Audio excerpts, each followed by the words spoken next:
ওইটা কি দিলেন? ওইটা ওটা নারকেল পচা।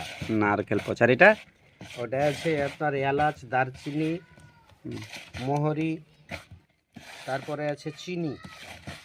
ওটা মিক্সি দিয়ে পিষে ওকে পাউডার করে নিয়েছি।